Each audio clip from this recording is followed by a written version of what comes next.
Pete's are always laughing. It makes me smile. This is Pop Culture. That's right. Another good one here. We pick pieces of pop culture that were important to us in a given year. We then discuss memories and dig into those movies, albums, shows, and more. I am Brad. I am Pete. And I'm Giff. And we are finishing up our tour through 1995 today. Yay! How do you guys feel about that? What a great year that was. It is a great year. I really enjoyed this one. Let's go back. I would. Yeah, we talked about it. We had a good year that year, so why not? What are we talking about tonight? So we've each given our picks. We've each talked about our year. Tonight we're going to do our content that was chosen by our part-time on producer, the mic podcaster, Dave. And Dave had a few movies in mind for this one, and he ended up choosing The Usual Suspects. Wow. Is Dave Kaiser Sose? What'd you say there, Giff? What are the chances that Dave is Kaiser Sose? Maybe that's it. Maybe that's why we never see him, and he's this mysterious figure in our world here. You know, there's a movie. I'm going to leave this as a cliffhanger for the end. I will tell you that there is a movie that I sorely regret that we did not pick for this year. But you're not going to tell us? Oh my God! I'm not going to. You got to listen in. Yeah, maybe it'll be plot twist at the end. I want to know right now. It's Twist, Pete. It's Twist. You're the Tommy Wiseau of Pop Culture Yearbook. I'm guessing it will show up in his top 5 movies of 1995 towards the end. It is on my top 5. It is number 2. Well, I had just another look ahead. Spoiler alert. My number 1 movie of this year is one that I don't think you're ever going to guess, and it should have been on last week's top, or 2 weeks ago we did, Laugh Out Loud movies, and there were actually 2 movies that I totally blanked on for that, and one of them is my number 1 movie of 1995, so wow, stay tuned. Better late than never on that one. Good way to get that in before the year is over. All right, well, I was also excited for the Usual Suspects choice because I think, and I'm about 100% sure, I've only ever seen this movie one time. Yeah. And I watched it back when it came out on the VHS, working probably in 96 when I was home working at our corner store again, the last time I worked there. And I loved it. And I don't think I knew how the outcome was until I watched it, but I obviously remember that. And so it's one that, and we'll get into this later too, when you see a movie like this with a big twist at the end, it's like, do you want to watch it again? Like, what's the point? You know everything that happens. But especially with all the time that's passed, I was excited to watch this again. So that was my... disagree with you on that. Going into it. What did you have to say there, Pete? We'll get into my commentary later, but I disagree with your comment on saying, what's the point? I think no. I'm not saying that's my opinion. Oh, I'm just saying okay. Some people might think that about certain movies or these kind of movies. I disagree with the people that have that opinion. So yeah, that was how I went into this before I watched it. Any thoughts you guys have there of before watching, or maybe memories of back then when you watched it? Something like that? I too had... Oh, sorry. Go ahead, I was just going to say that this is one of those movies that when you find out what the ending is, you're disappointed that you can't forget it and then watch the movie over again. Yeah. It's just... Well, and that's what I was just saying, why some people would say, well, now I know, why would I watch that again? Right. But we'll get to that.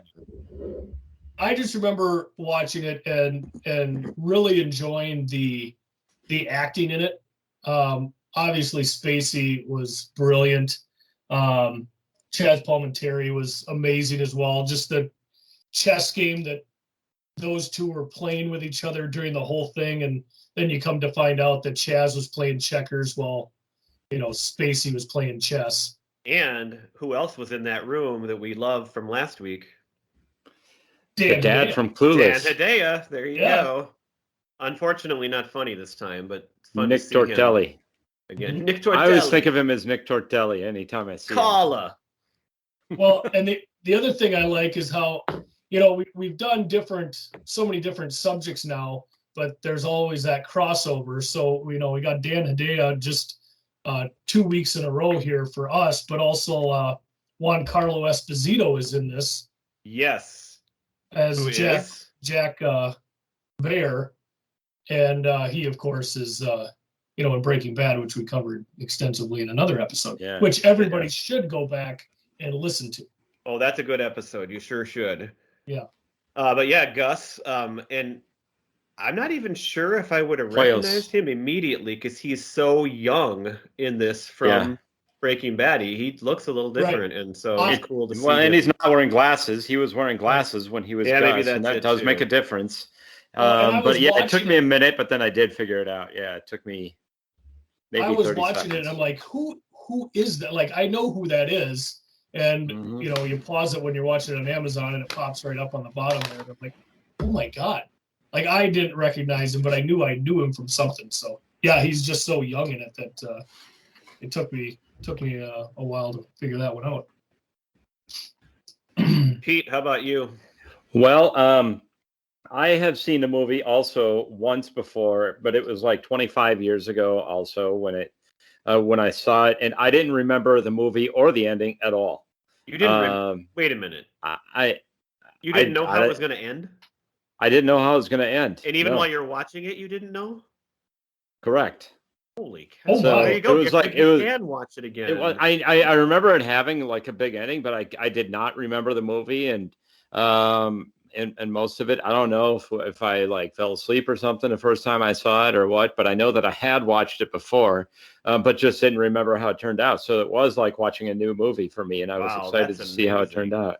Lucky experience for you. It was, yes, absolutely. I would like to see the movie again now, after you do know what it is. Now, to your point earlier, Brad, I would like to see it again because then you pick up on all of the little clues that they throw in throughout the movie. And this is a movie that for me, it was kind of hard to follow the plot a little bit, but then it kind of comes together. But I think, watching it again, which I didn't do, I only did watch it once. But yeah, just to pick up on little clues. And as I was looking up some facts about the movie, there were some things to kind of watch for that you wouldn't have picked up on if you didn't know how it was going to end, right? That seemed meaningless, but then, so then you would go back and watch it again. Well, and that's the thing about this is there's so many characters in it. So many ancillary characters when they're out in California or when they're in New York, or, there's a couple lawyers, and there's all these people. So when I watched it this time, because I always catch it'll be on television, and you'll catch like the second half of it and watch the remaining part of the movie. But so when I was watching it this time, I really tried to look at it with the critical eye of trying to figure out what verbal made up and what actually had to happen, because he could have made up the whole thing. Right. That's what I was thinking too at the end. I have a few notes on that, and as far as what actually had to have happened, because that's the beauty of what he was doing, was he was intermixing just straight falsity into events that actually happened. And I just tried to decipher some of that as you kind of went through. So can we maybe get to that? So you had started to bring up the actors, GIF. Can we kind of stick on the cast here first? Because that's kind of the bigger chunk I have of my notes. Yeah, absolutely. Okay, so you mentioned Giancarlo Esposito and Dan Hedaya, sorry. But there were three other guys that stood out that I really enjoyed seeing here.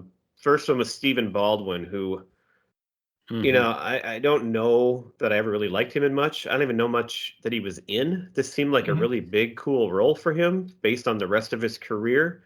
Yes. So it seems like he would have had a little more of a career than he really did. Was he in the movie Threesome? He was really good in this movie. Like, I thought he was excellent at the role that he was playing. I knew it was a Baldwin. I couldn't remember which Baldwin was in Threesome, and I think it was this one. Oh yeah, Threesome. I forgot about that. He was in what? That's Encino Man, correct. though, right? Or one of those. Maybe not Encino. Yeah, He was maybe. in Flintstones. He was Barney in Flintstones. That's right. Oh, that's and then what it was. So I'm looking at his IMDb, and lately it seems he's been in a lot of religious themed movies. So that's not really the career arc I would have expected to see from a Baldwin. A Baldwin, right? Yeah. Right. Yeah. Speaking Okay. of the weeks matching up here, what did they call good-looking guys in Clueless?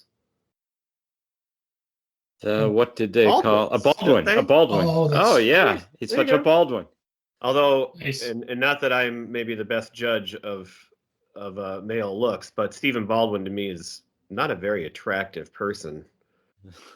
He doesn't seem as good, as handsome as Alec or Billy were. You care to He seems a little explore that a little bit? weirder. I think we need to explore this topic a little bit more. Got any more? Do you want to rate, Brad? Do I what? I said, do you have any more dudes that you would like to rate? No, just I Stephen thought he was going Baldwin. to rank the Baldwins. I did. I just okay, rated yeah. them. It goes Alec, Billy, Stephen. Oh, you're missing All right. Daniel. I don't even know who that is. He looks a little bit more like the Steven, other right? two. Like who? Daniel looks a little bit more like the other two, like Alec Oh. and Okay. William. All right. Anyway, moving on to another actor that I always enjoy seeing in movies is Kevin Pollak. Yeah, I had that written down too. I love Kevin Pollak. I love that guy, and he's in a movie we mentioned last week. She's All That. He's one of the best parts. I mean, that movie, as we said, it was a guilty pleasure, whatever. Yep. But like, he's legitimately funny and good, and a great dad. Like that's an awesome role. When he's watching Jeopardy and he just keeps saying every answer, but they're all wrong. You know, I actually heard about that on a different podcast once. That's apparently like a bit that he's done in other, like either as a stand-up or like on a stage thing before, and he worked it into that movie there. It's like his thing, like a bit of his that he's done. And this was he in LA Story as well? And I was going to say yes, he's also in LA Story, which of course I love. I don't remember him in LA Story. He's the guy that Steve Martin's, the Mary Lou Henner is having the affair with. Oh. They go to the Hard Rock Cafe. Oh, that's right. Okay, I didn't remember that as being him. I haven't seen it in a while. Well, he's a funny actor, a good actor, a funny guy, and he's a very likable. He's in a movie. He's usually a good part of it. So he's a likable guy, and he plays kind of the everyday guy. He's also in the Grumpy Old Men movies too. Oh yeah, he is. Yes, and A Few Good Men. Another great movie. Gifford, I think you were going to say something else about him, maybe? It's just such a departure for him because you know him as more of a funny actor or comedic roles. And for him to be this tough guy. Yeah, that's true. Very strange, but he pulls it off. That's kind of the bit, though. That was part of the bit, was these guys were all different types of people, and then they just kind of meet up, and they different walks of life. They all just sort of come together and plot this big scheme. Well, they're all coming from the same walk of life. I mean, they're all criminals. That's why. Well, yeah, I guess that's usual right. Suspects. Yes, right. Round them up. Unusual suspects. I had one other actor I wanted to mention here. Yeah, and then if I missed anybody, you can throw that in. I also love Pete Postlethwaite. He's so who's he? Who does he play in this movie again? He's Kobayashi. Yeah, he's the guy that he's the lawyer. Okay, right, the lawyer. Okay, yep. But in particular, I know and love him in the newer Romeo and Juliet movie with Leonardo. He's the friar. He's Friar Lawrence. The guy who, and I think he's great in that. And he's got a good presence on the screen. He's got a great voice. He's just he commands the screen when he's on there. I think I really enjoy him. So. Seeing him in here, I didn't remember he was in this, but I've seen Romeo and Juliet a million times because I used to teach it every year. But that made me happy to see him. Can you tell us when the newer Romeo and Juliet came out? Actually, 1 year after this movie, 25 years ago. 96. So yeah, not exactly. Shakespeare remade it himself. Yeah. Newer than the 1968 version, I think. Yes. Was the other main one was one of those years. That is fair. So that was my cast notes. Anything else to add there?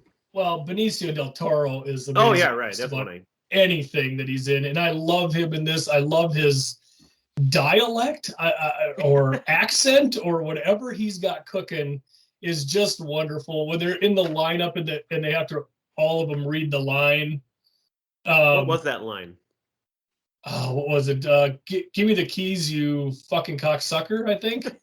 And when he says it, when he says it, like the cops don't even know what he says. And they're like, English, please. He's like, what? That is my English. Like, that's how I talk. Because Stephen Baldwin yells at like a crazy man, right? Yeah. Yeah. Okay. So Benicio del Toro described his character as having, he went into it, he was going for a black Chinese Puerto Rican Jew accent. Nailed it. Nailed it. That's an interesting thing to shoot for. Nice shooting. And then, of course, Chaz Palminteri is just wonderful at just about anything that he's in. Yes, he seemed to be really big right here in the mid 90s and then just kind of disappeared. I don't know. Whatever really happened with that guy and his story. Well, and the thing that I seen him in the latest was he was one of Jay's buddies in Modern Family, kind of had a recurring role in that. Oh, really? Yeah. Okay, I kind of remember that. That might have been later in the series when it wasn't as good. But right, I stopped watching the last couple of years. Right. But I do think I saw him on there. It reminds me now. Yep. So I love him. One little fun fact that I found on this was that Bryan Singer, Kevin Spacey said that Bryan Singer managed to convince every one of the major actors that they were all Kaiser Sose in this movie. Oh, right. When they were making it, none of them knew either, because that would. Yep. And Gabriel Byrne was so stunned that he wasn't, that he argued with Singer for a half an hour in the parking lot over the decision to have verbal. Just because he wanted to be, or he just thought that's the way. He just thought that made he was so convinced. Yeah, that he was Kaiser Sose. So just to keep that set, even the actors on the set in the dark on it, I thought was that's brilliant little trick. Did you have? So were you starting to describe a scene or a part, Gifford, there before I asked us to go with the cast? Do you remember what you were saying? Oh, I was just talking about trying to pick out things that I thought were real or that were just made up. Because there is so resume much that. Stuff. So, in the story, they have the New York's Finest Taxi Service, where they have the scene where they rob the cops carrying that has the guy with the jewels, I think it was. That has to be a real story, because you could go back and find where those cops were hijacked and the car was burned, and that was a big in the media. So that part of it had to happen. But the people who pulled it, it didn't have to be that crew that pulled it. You know what I mean? It didn't have to be our usual suspects. He could have read it in the news. Right, but you could have read that in the news, and therefore that had to have been something that happened in the course of the movie. And also when they were in California and they were told to hold this guy up and there'd be emeralds, but it turned out to be dope. That had to have happened, because there's 3 dead people and you'd be able to find that, in the police report. But again, it didn't necessarily mean that those 5 guys would have been pulling that job. It could have been any number of guys or Sose's people. You know what I mean? So I don't know, watching it, how he necessarily got these 4 other actors, 4 other people onto that boat. But obviously it was, set up by him in some way, because Kobayashi isn't real. That's made up from the bottom of the coffee cup. And Redfoot's not real, because that was off of a most wanted poster behind the desk.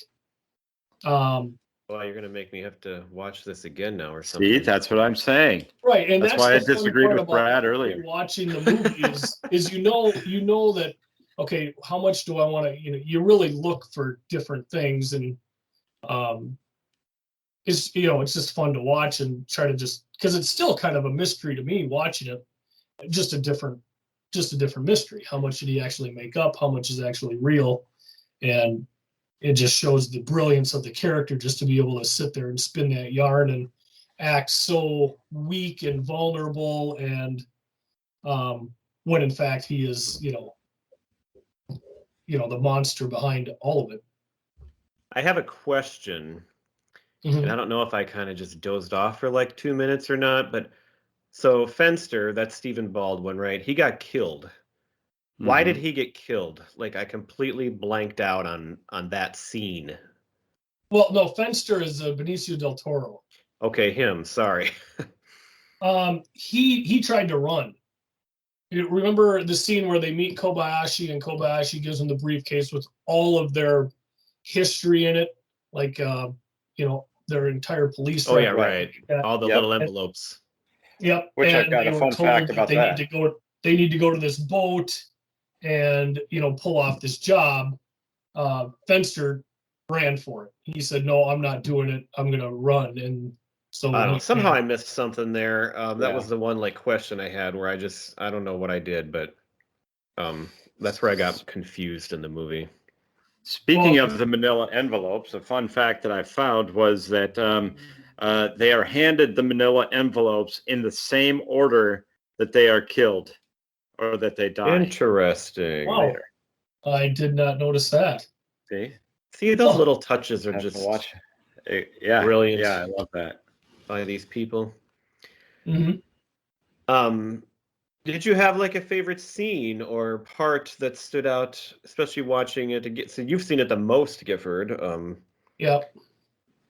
My favorite scene is just the where Kaiser Soze tells the story.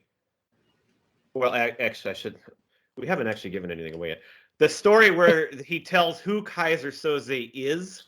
Yeah, the family. It's so good, and it's just chilling. It's horrific. But watching it the second time here, where I know who's telling it and everything, it made it even more like chilling and creepy and scary. And that scene was just like, that grips you right there. That was, I thought, kind of the high point until the very end, the high point of the movie.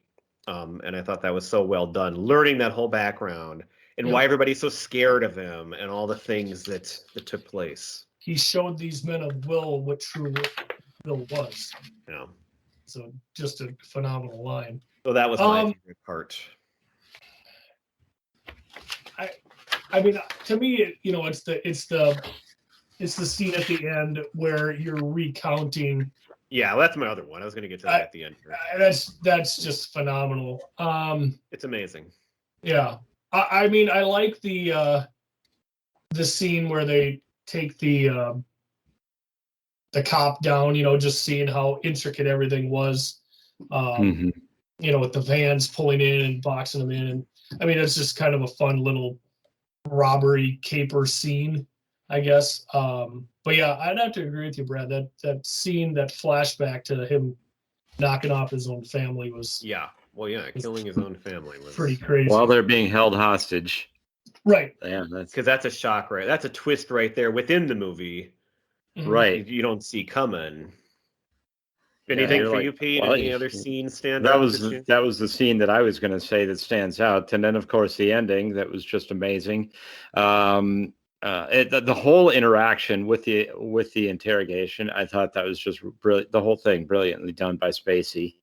But yeah, I don't know. I thought the whole movie it was good. So here's the thing. So you said you were able to watch this, Pete, without even knowing the end, which I just can't get over that. That's amazing. But like in a good way. It's right. I don't know how you didn't know, but whatever. But I still did enjoy the ending a ton again because I knew it was going to happen. Like I remember him walking away, and I remember the limp straightening up. Like that's how I remember it ending. But I had forgotten all that other stuff about when he looks around the room and all those clues that were right there in front of you the whole time, and you never saw. And I forgot about how the fax picture was coming through at that time. Yep. And when that started, I'm like, oh shit, yeah, that's right. And I thought that was so cool. You know, on that whole wall of all that stuff. There was so much more to it than just the limp turning and walking away, that I just thought that was awesome. So it was just, there's so many good details. Well, and to me, the line of the movie is when Chaz says to him, "I'm smarter than you, and I'm going to find out what I want to know, and I'm going to get it from you whether you like it or not." Yeah. And he thinks he's just imposing his will. And watching it the second time, it's like you're just laughing at him. I mean, that's right. Take that such a different way.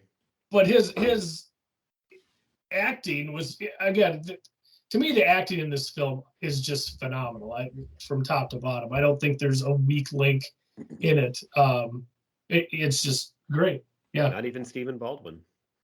No, and to me, this is his best film. Oh yeah, gotta be. Yeah. So to me, it was just kind of weird because the two people that I didn't think fit were him and Kevin Pollak. Right. And not that Kevin Pollak didn't fit; it was just a role that I'm not used to seeing him play. You know, so, but definitely they pulled it off and they did a wonderful job with it. So another one of these details that you said that you love, Brad. I think you'll like this one if you didn't come across it already. Oh, hit me, Pete, hit me. The word "sose" translates to verbal in Turkish. So if you can speak Turkish, the plot twist was obvious. Really? Huh. No, so he was giving away the answer to anybody that could speak Turkish. What do you mean hint? Hint. Oh, I don't know. That's maybe hint. Maybe that's Kaiser. Hint. Maybe that's hint in I don't Turkish. know. I didn't find any fun facts regarding the word kint, but it was. Careful how you pronounce that. Right. So, you have other fun facts, Pete? You're always good with the fun facts. We've already talked about that one. So the lineup scene, it was originally intended to be a very serious scene. But Benicio del Toro kept farting, and so they could never get a good scene, and so that's why they made it a lighthearted scene. Well, and that's such a good scene, and the picture is just iconic. Like that's when you see that, you know, that's the movie right there. It's so good, right? Yes. And every one of them has their own look, and that's such a great visual. Well, and are you a fan of Guardians of the Galaxy?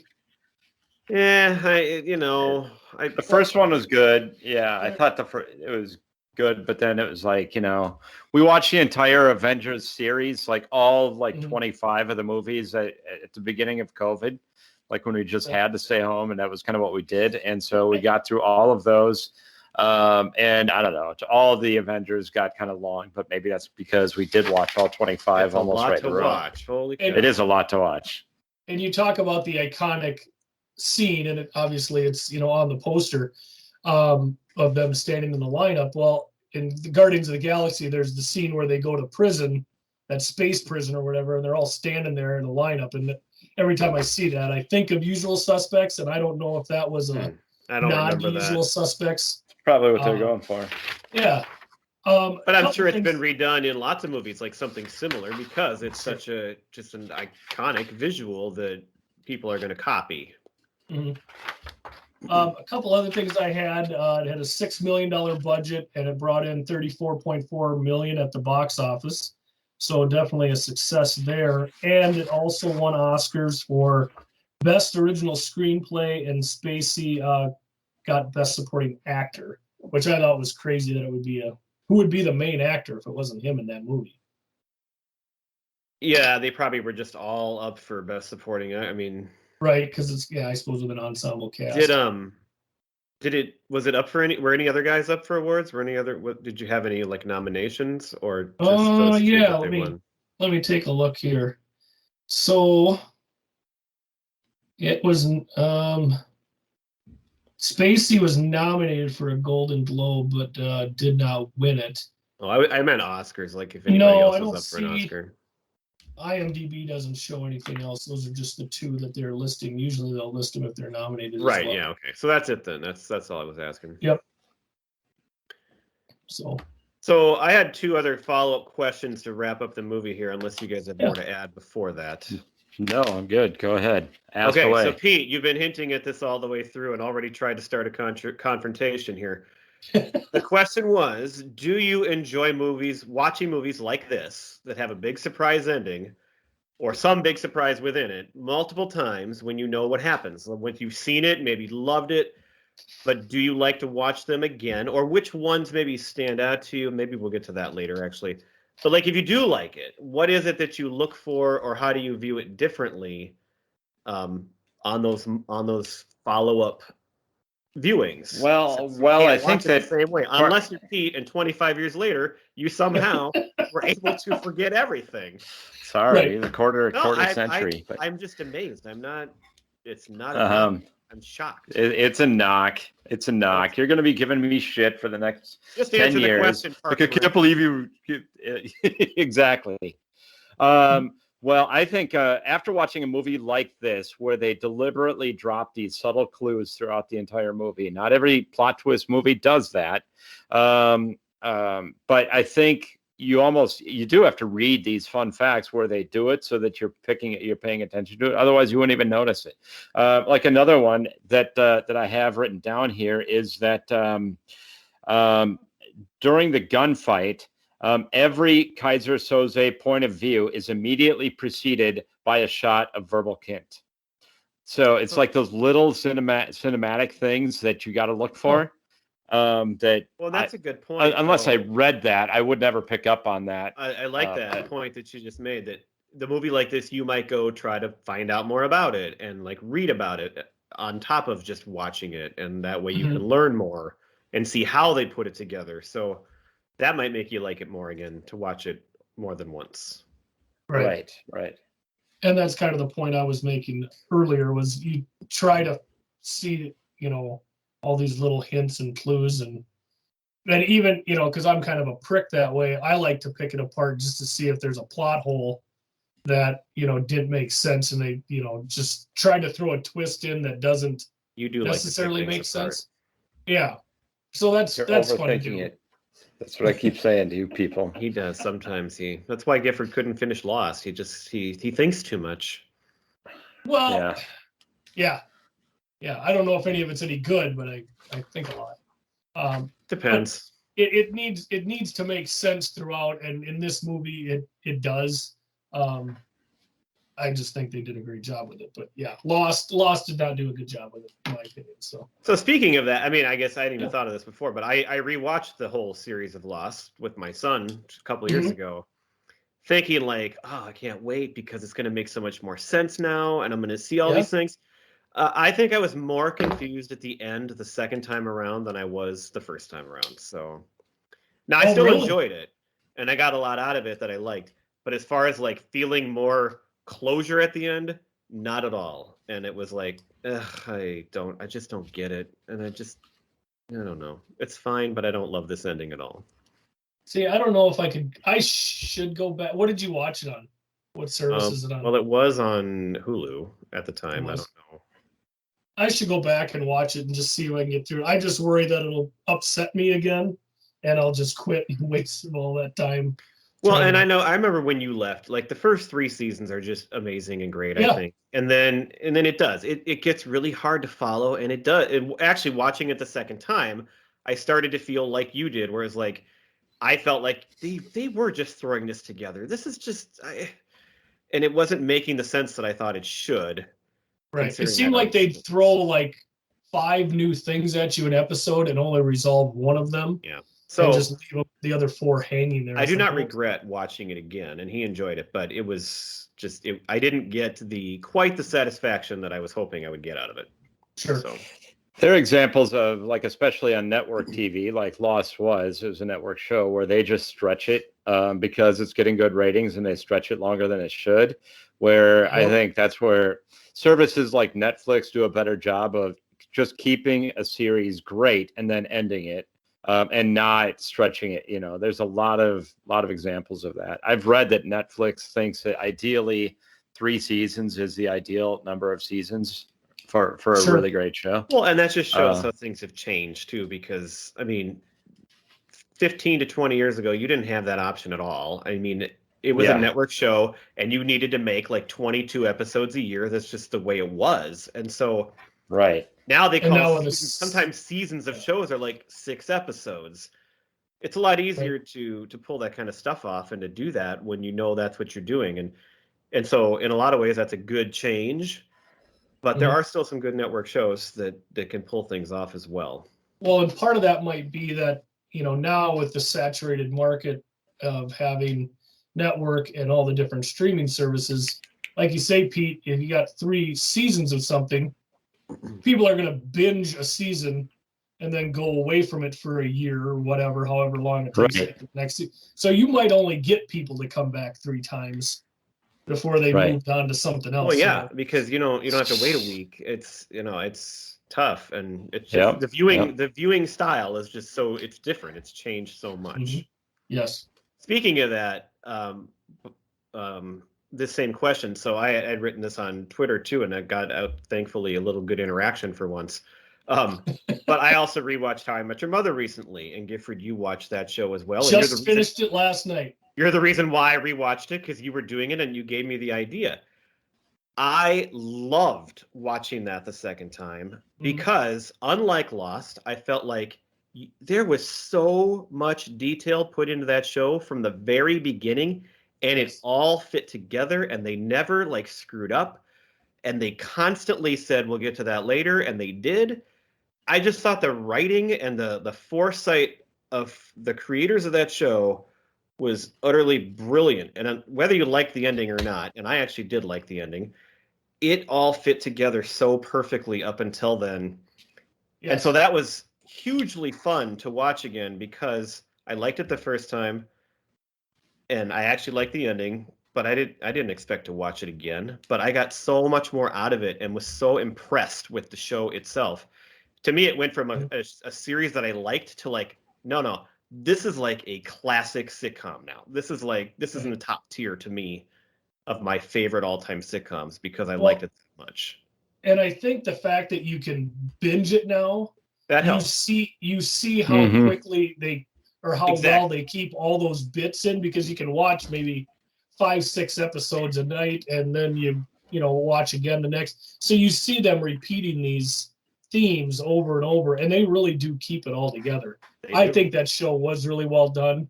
One point that you did make to me on that one was that the kids never got older.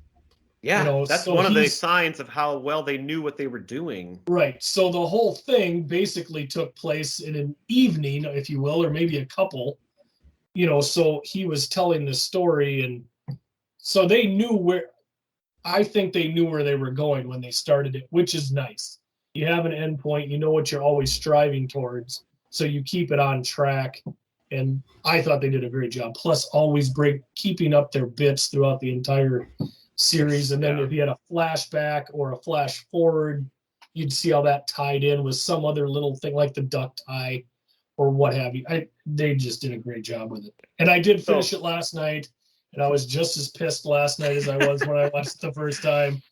But it's still a great. It's so fun. It was so fun to watch. So that's so to go back to the beginning of this episode, Pete, I do enjoy rewatching things, knowing what's going to happen. I mean, there's some that are better than others, but I like looking for those things. I like watching a movie like The Sixth Sense over again because it's talk about the all-time surprise, and then you go back and watch it and it's right there in front of you the whole way, and it just blows your mind. Right. How you couldn't see it, and it was so good. So I probably won't watch them as much as Vacation. No. Which I might watch every week. But it's easier to rewatch a comedy than. But I'll rewatch them a couple times and enjoy them just as much. So yeah. Mm-hmm. Anything else on that question? I didn't. No. I just want to say that our listeners have heard us really praising Kevin Spacey a lot this episode. Good segue. So we want to make it very, very clear that Pop Culture Yearbook does not condone or endorse the actions of its subjects. Well, here we go. Let's get into the next question. We'll get into it. That's what I wanted to lead into there. Go ahead, my other Brad. question that I had asked you guys is, how do you feel now watching things like this that include actors and people that have done bad things that we hear about? So Kevin Spacey is a big one, but also you brought up the name of Bryan Singer Gifford, who I didn't notice until Dave mentioned it. So he also did Bohemian Rhapsody, which I loved. Yep. But he's also been in huge trouble for harassment and then Bill Cosby's come up before, and so if you see something with Kevin Spacey, Bill Cosby, somebody else like that, can you still enjoy it? How do you feel about watching it? Where are you at on that? Like, we all sound like we like this movie, right? So, for the most part, go ahead, Gifford. No, you go ahead. I was just going to say, for the most part, I have, it may be not the politically correct thing to say, but I still enjoy watching the movies, and I'm entertained by the craft, by the craft of these artists, and it's really unfortunate that that they are in these situations. But I have no problem with it. I can see how somebody else might say, I choose not to watch this movie with Kevin Spacey because I don't want to support Kevin Spacey. I've got no problem with that either. But me personally, something dumb like K-Pax, yeah, go ahead. Say, I don't want to watch it because Kevin Spacey's in it. But if it's this, yeah, there you go. Yeah. And Cosby Show too. Cosby Show is a great show. It makes you laugh. It entertains you. It's fun to go back and watch some of those old episodes. But I don't know. I don't have a problem really going back on some of those old shows. I don't know, Gifford. What do you think? I have a harder time with if it's an actor I liked, coming to grips with I can't like that person anymore, or I don't want to anymore. But that doesn't mean I don't still want to watch maybe the movie they were in, or because if it was good and there's a ton of other people involved, it's like, well, where do you draw the line? So for me, when you posed this question, two things came to mind, and one of them is it depends on where you stood on that person beforehand. The old argument of whose ox is being gored. So if you already had a favorable opinion of somebody, and now a story comes out that's either been it's alleged or been proven, you might look at it as, well, I can still enjoy this or that. On the other hand, if you had a bad opinion or no opinion at all, then you might go the other way and go, nah, I'm not going to do anything with them. I'm not going to watch anything they do. The second thing is it depends on where the art that they created landed in your life, and if you have a positive memory associated with that. So, like for me, Billie Jean is my favorite Michael Jackson song. Oh, good example, Michael Jackson. And every time, and he's got so many great songs. I mean, he's the king of pop. Obviously, the things that he's accused of were horrible. But if Billie Jean comes on, I'm tapping my feet a little bit. I'm doing a little bit of singing. I enjoy that song because I associate it with all these different things from the 80s of growing up and, Thriller and seeing the video for the first time. So I think you disassociate the person, the artist from the person, or their art from the person.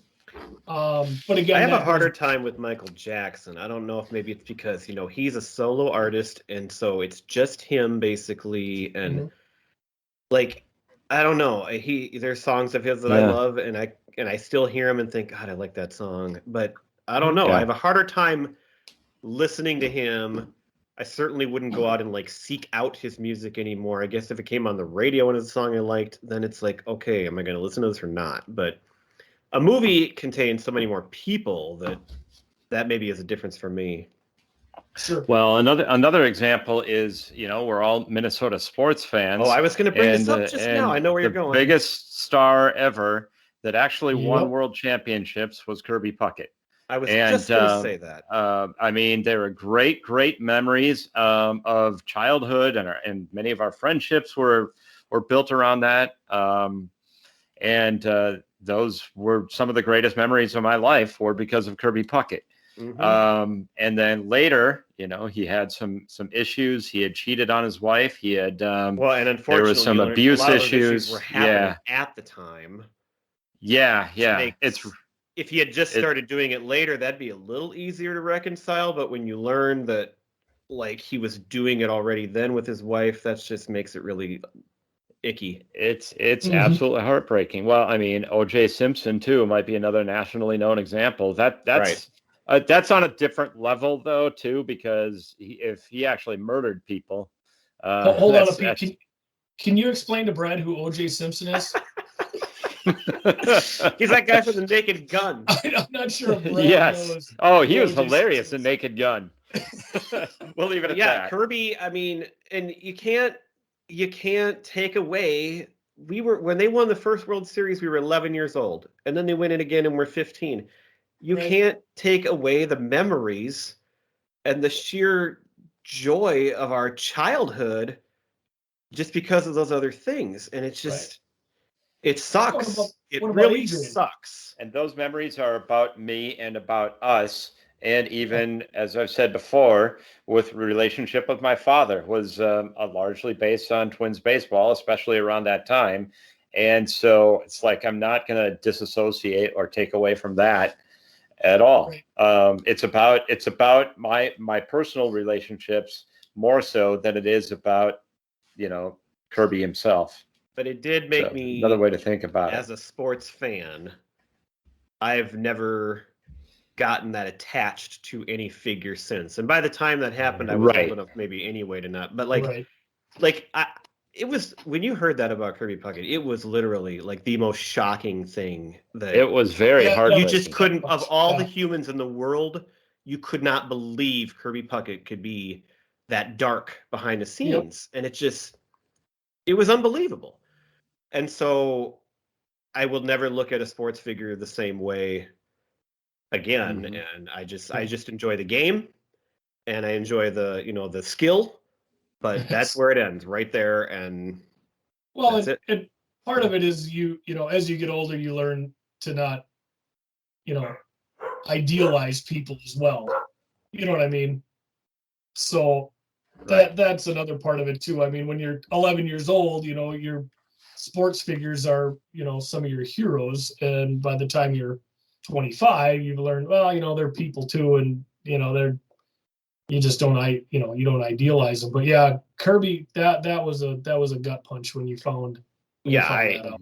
I mean, like I said, so when we learned all that about Kirby, we were probably early 20s, so you're already kind of beyond that kind of thought anyway. But it was still, I couldn't have been more shocked by that kind of news ever in my life. It was just like, I couldn't believe OJ did what he did. I mean, I wasn't as in love with OJ as Kirby, but you OJ really? But then you heard all the stories about what he was really like that nobody knew about, and it's like, okay, well, I guess that was really always there, and this guy was crazy.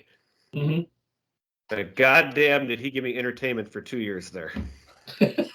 and since all the documentaries, my God, it's so interesting. Good 95 tie-in there. Yes.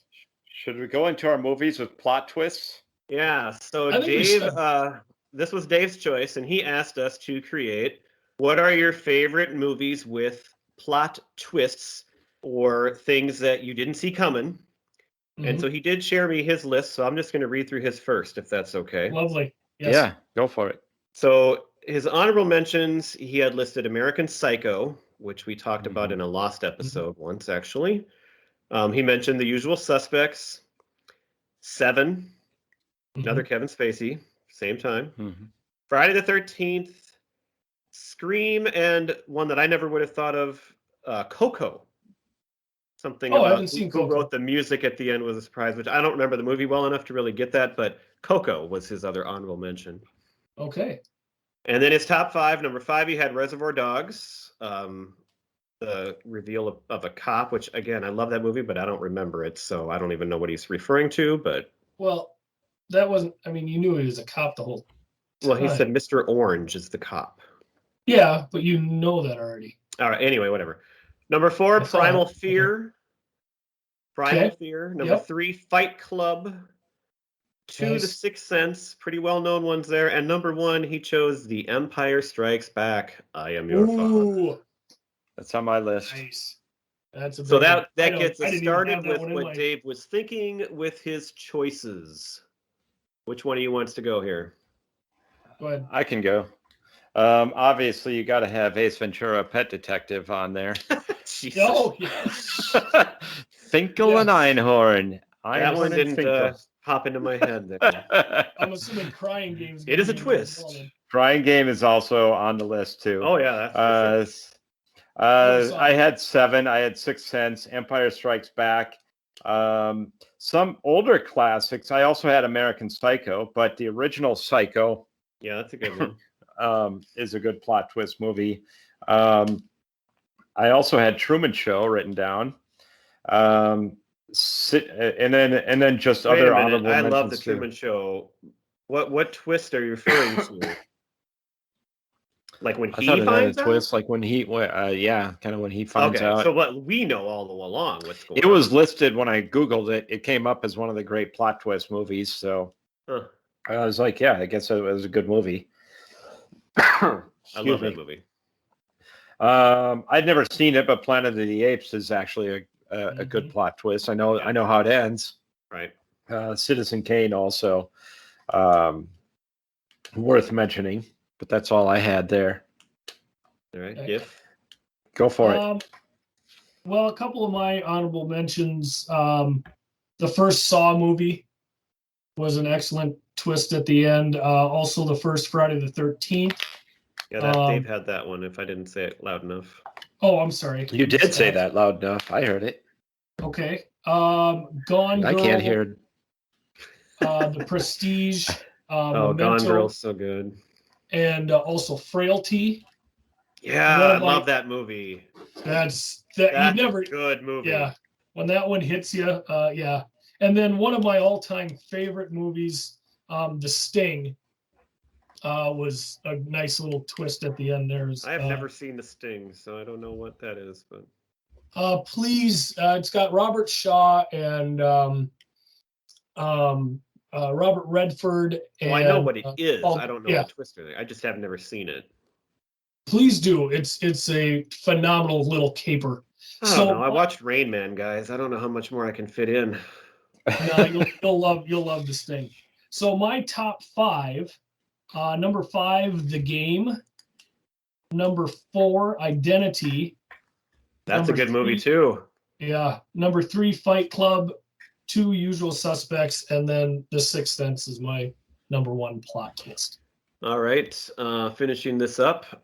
Honorable mention, I listed 2 that these weren't really plot twist movies, I don't think, but I think I saw them listed, but I like them both. So one was the Blair Witch Project, which isn't really but it's kind of like the Truman Show, where you go into it and people actually believed it was real, so that had that feel. Yeah, the movie itself was like a excellent marketing, free marketing for that. And then I mentioned this movie on our 2009 list, the movie About Time, which you go into the way I watched it, like you think it's a romantic comedy, and it really halfway through it becomes a whole nother movie, and it's such a great movie. And it's not so much a plot twist, but I thought it fit this pretty well as an honorable mention, and I'll throw it out again to go watch the movie because it's awesome.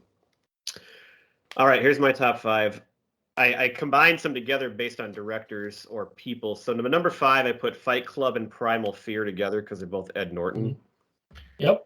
Number 4, I have Memento, which I really do want to watch that one again. I don't exactly remember a lot of the details, but I know I love that movie and watched it a couple times back then.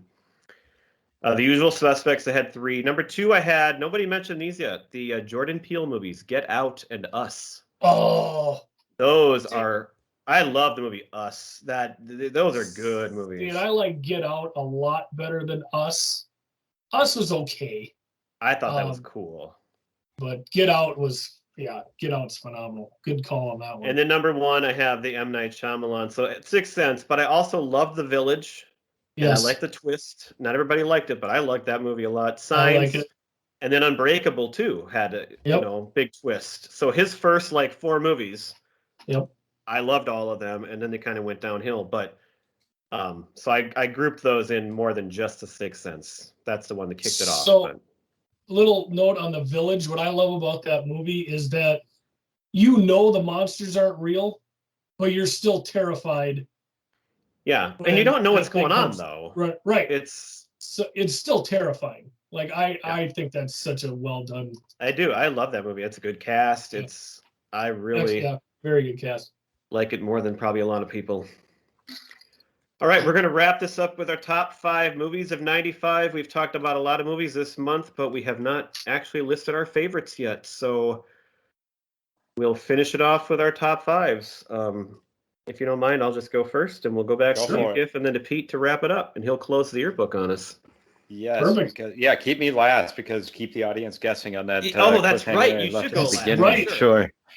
All right, honorable mentions, I had Clueless and Seven, which we just mentioned. A movie I loved was Devil in a Blue Dress with Denzel Washington, a film noir. So good. Yep. Leaving Las Vegas, which is a great movie. It's just very depressing and hard to watch. Mm-hmm. The Usual Suspects, a movie that's much sweeter that I loved is While You Were Sleeping. And then I had a whole bunch more listed, but I'm not going to name them all. But those are movies that I did like a lot.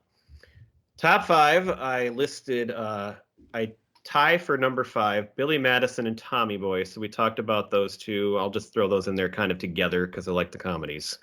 Yep. Number 4, I put these two together because they are action movies. I love the movie Desperado with Antonio Banderas. And Die Hard with a Vengeance. I loved the third Die Hard too. Oh, really? Okay. Oh, big time. I love the whole New York. It's fun. So those two I put a good movie. Yeah. Really, they have I nothing didn't to do think with each other, but I good. put them in there as sure as action. Number 3, Toy Story. Pixar kicked off this year. Mm-hmm. And then number 2 is one that a lot of people probably haven't seen.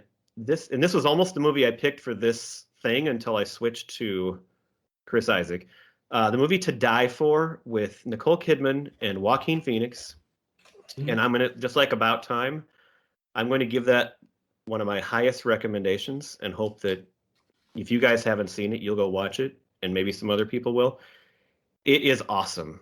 Nicole Kidman, it's maybe her best role ever. I think she's just great. It's a young Joaquin Phoenix. Yep. He plays this high school kid that's like infatuated with her. She's trying to get on TV and become this big star, and she's just yes, I remember that. It is awesome. To me, that is one of the top cock tease movies ever made. Because she's so hot in that. She gets very hot in that movie. Something's gonna happen, and maybe a nude scene somewhere, and it just never panned out. And then it has a great ending. There's this ice skating thing, and the Donovan song "Season of the Witch" is playing. Oh my god! And that's how good it is. I remember the ending of that. Love that movie. And I thought it'd be a good one to go back and rewatch and talk about, but we ran out of time, so whatever. It's number 2. And then number 1, this was my spoiler or my suspense. The movie one of the movies I forgot. I forgot 2 movies when we did our LOL movies. One was Team America, which wasn't from this year, but that's one of the funniest laughing movies I've ever seen. Couldn't make it. Oh yes. But the other one that came out this year that I can remember sitting in the theater, and I had such high expectations. It could have just bombed, and I laughed so hard. And I think I saw it maybe 3 times in the movie theater. And I remember when it was done, I immediately called my brother and my sister, like, you got to go see this movie because we all grew up with this and loved it. And I couldn't wait for them to see it. The Brady Bunch movie. Oh. That's my number 1. Alicia Silverstone, right? One of the number 1 Brady Bunch fans in the world.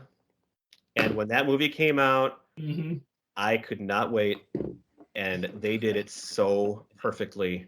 It was pretty fun. I remember it being good. I'd like to go back and watch it. And I laughed so hard because they did such a great job of like satirizing it. But they had all these references to the show that if you're a fan of the show like me, you picked up on every single one of them and thought it was just funny thing after funny thing. And it was like a homage to the show, but making fun of it at the same time, and they just towed the line perfectly. And a great cast: Gary Cole as the dad, Christine Taylor as Marcia. Awesome. Shelley Long was the mom. She was yes, very good. I'm not a big Shelley Long fan, but she was phenomenal. Well, yeah, she was perfect for that, though. Yep. So anyway, I love the Brady Bunch, and so I decided that's got to be my number one. Excellent. Gifford to you. All right. Well, you did name my movie, by the way, Brad. Oh. I'm guessing Brady Bunch. No. Oh, okay. So a couple of my honorable mentions, obviously, Tommy Boy and Clueless, who we covered in earlier broadcasts. Braveheart also came out this year. Empire Records, Get Shorty, Mallrats came out this year. I just watched that again just the other night. Heat and Four Rooms, wonderful movies. One of the big ones, and I almost had it in my top 5, was Friday. Love that movie. That my old, top. huh? What's that? That movie's that old? Friday? Yeah. Yep. My top 5, I've got Billy Madison at number 5, Casino at number 4, Seven number 3, Apollo 13 at number 2, and Usual Suspects is my number 1 for this year. Here we go. We had a different list for once. Yeah. All right. We get I can't further wait. away from each other, and we our tastes diverge. My number 1 movie, I'll work from the bottom up. I'll do it this way. Leaving Las Vegas was number 5. Oh, really? Number 4, I had Jumanji because I love the franchise. That movie, the original Robin Williams movie, isn't even the best of the 3 movies that have been out so far. The new two new ones are fantastic. They are fantastic. Yes, they're so fun, and we love to watch them as a family. But the first one was pretty good too, and they do a good job of tying them all together pretty well. So that's why I put that one on there. And then I had Billy Madison. And the number 2 movie is the one, Brad, you mentioned it, and I kind of figured that you would have this, and I really wish we would have done an episode on this. Maybe we will in the future. Desperado. That would have been a lot of fun to do. Yes. So there it is, everybody. And then I loved the movie Seven. That was a movie that I would watch and rewatch, and that was just a fascinating movie to me, and I loved it. And Desperado was just the coolest movie. God, that was fun. And Selma Hayek, I don't think you could look better than she does in that movie. It's kind of like the Kaiser Soze scene, the beginning scene with Steve Buscemi telling the story of the cow or the gun in his guitar case. I mean, and it's just so awesome. It's a great start, and the movie's great, and it. Say one other movie I would like to mention, GoldenEye came out this year, and I enjoyed it because I'm a big Bond guy, and that was the first reboot with Pierce Brosnan. But even more importantly, that movie spawned arguably the greatest N64 video game of all time. A lot of fun that game. Sitting in college with roommates playing GoldenEye. So I needed to make sure that I got that mention in for this podcast. I'm not even that huge of a Bond guy, but that's probably my favorite Bond movie. That's a fun movie. I loved it. That is one that I actually saw in the movie theater and liked, and I have not seen a lot of James Bond movies, but I'll complete that positive comment there. Excellent. There we go. Well, with that, unless anybody has any other closing thoughts, I think we can close the yearbook on 1995. Oh man, that was a fun year. Wow, we did it. Yes, beginning to end, cover to cover. That's a year that we could do again too, I bet, and have all new subject matter. Special pages, and it would be fun, where they have like current events and things. Oh, brilliant! Our little addendum to the yearbook. That would be great. Hey, don't forget to comment on Twitter and like us, follow us, and be sure to leave us reviews on your podcast platform of choice. And with that, I think we can we can close it out with Little Preacher Row. Thanks, everybody. Bye. Bye. Give me the keys, you fucking cocksucker.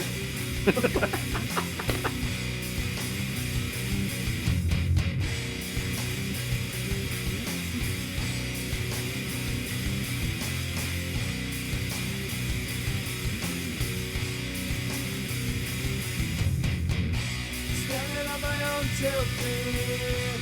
No one's here to comfort me. Sorry for what I have done. Sorry that your son is gone. 7 steps and it will be my last. Hands tied, tell me on my back. I turn and I look to you. I'm scared, but there's nothing I can do.